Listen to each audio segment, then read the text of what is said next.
కడప జిల్లా బద్వేలులో వైఎస్ఆర్ చేయూత కార్యక్రమం నిర్వహించారు. ఈ కార్యక్రమానికి ఎమ్మెల్సీ గోవింద్ రెడ్డి ముఖ్య అతిథిగా హాజరయ్యారు. ఈ సందర్భంగా ఆయన మాట్లాడుతూ సీఎం జగన్ మహిళలకు పెద్దపీట వేశారని, ప్రతి రంగంలోనూ మహిళలకు అత్యధిక ప్రాధాన్యత ఇస్తున్నారని తెలిపారు. నవరత్న పథకాల ద్వారా ప్రతి మహిళకు లబ్ధి చేకూరిందని తెలిపారు. అనంతరం సీఎం జగన్ చిత్రపటానికి పాలాభిషేకం చేశారు. ఈ కార్యక్రమంలో మున్సిపల్ చైర్పర్సన్ రామ్ గోపాల్ రెడ్డి పాల్గొన్నారు.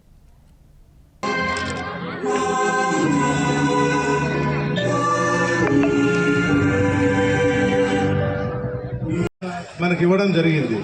మరి పాదయాత్రలో కానీ నవరత్నాల్లో కానీ ఏదైతే జగన్మోహన్ రెడ్డి గారు చెప్పినట్టుగా చేస్తూ వస్తున్నారు.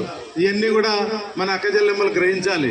చాలామంది 45 సంవత్సరాల నిండులోకి ఎందుకు డబ్బుని నాయకులు చాలామంది ఉన్నారు ప్రతిపక్షాలు.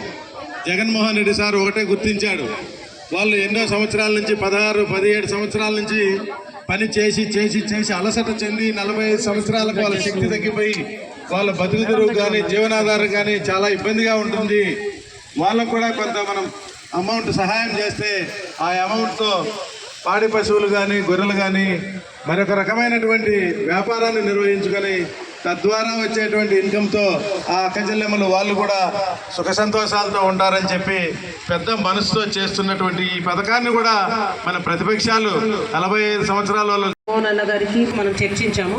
అయితే నేను మీకు ముఖ్యంగా చెప్పదలుచుకున్నది ఏంటంటే, జగన్ అన్న ముఖ్యమంత్రి అయినప్పటి నుంచి కూడా ఏవైతే సంక్షేమ పథకాలు ఇస్తుంటే ప్రతిపక్షం ఎప్పుడు చూసినా ఆయన డబ్బులు పప్పుల బెల్లాలాగా పంచుతున్నాడని చెప్తారు. కానీ ఈరోజు మనం ముఖ్యంగా చేయూత అన్న కార్యక్రమం మహిళలను ఉద్దేశించి చేసిన ఒక కార్యక్రమం. మెయిన్గా మహిళలకు ఆర్థిక స్వాతంత్రం ఉండాలా, వాళ్ళ చేతిలో డబ్బులు ఉంటే వాళ్ళు ఏదైనా నిర్ణయం తీసుకునే శక్తి వాళ్ళకు ఉంటుందని జగన్ అన్న ఈ చేయూత అనే కార్యక్రమాన్ని ఇవ్వడం జరిగింది. ఈ కార్యక్రమం ఇది చేయడానికి ముందర మనం గమనిస్తే డాక్టర్ బిఆర్ అంబేద్కర్, మీరు పేరు వినుంటారు, చాలా మన దేశ రాజ్యాంగాన్ని ఆయన డ్రాఫ్ట్ చేసిన చైర్మన్ అన్నమాట. అయితే ఆయన ఏం చెప్పాడంటే, ఒక సమాజంలో ఒక సమాజం అభివృద్ధిని మనము కొలవాలా, ఎలా కొలవాలంటే ఆ సమాజంలో మహిళల అభివృద్ధితోనే నేనైతే కొలుస్తానని ఆయన చెప్పాడు. ఇంకా మన Jawaharlal Nehru first prime minister మన భారతదేశంలో, ఆయన ఏం చెప్పారు, ఏ దేశ స్థితిగతులైనా మనము తెలుసుకోవాలంటే ఆ సమాజం, ఆ దేశంలో ఉన్న మహిళల పరిస్థితిని మనం గమనిస్తే ఆ దేశ పరిస్థితిని మనం అర్థం చేసుకోవచ్చు అని చెప్పారు. ఈ రోజున మన ప్రధానమంత్రి గారు మోడీ గారు కూడా ఏం చెప్తున్నారు, మహిళలను అయితే మాతృశక్తి అని ఆయన పోల్చడం జరిగింది. ఆయన తన మాటల్లో ఏం చెప్తున్నారు, మహిళలు మాతృశక్తులు మన దేశానికి గర్వకారణము, వాళ్ళని మన దేశ ఆర్థిక డెవలప్మెంట్లో ఆర్థికమైన ప్రతి నిర్ణయంలో కూడా వాళ్ళని భాగస్వామ్యం చేసినప్పుడు మనం పురోగతి సాధిస్తామని ఆయన కూడా చెప్పడం జరిగింది. మరి ఇంతమంది గొప్ప వాళ్ళు మహిళలకు ఇంపార్టెన్స్ ఇవ్వాలని చెప్పినప్పుడు ఈరోజు జగనన్న ఈ చేయూత కానీ ఆసరా కానీ ఈ ఇళ్ల పట్టాలు కానీ ప్రతిదీ కూడా మహిళలను భాగస్వామి చేస్తుంటే ప్రతిపక్షాలు ఎందుకు గోల పెడుతున్నాయని మీరు ఆలోచించండి. అంటే ముందు చెప్పిన వాళ్ళు తప్పు చెప్పారా? లేదు కదా.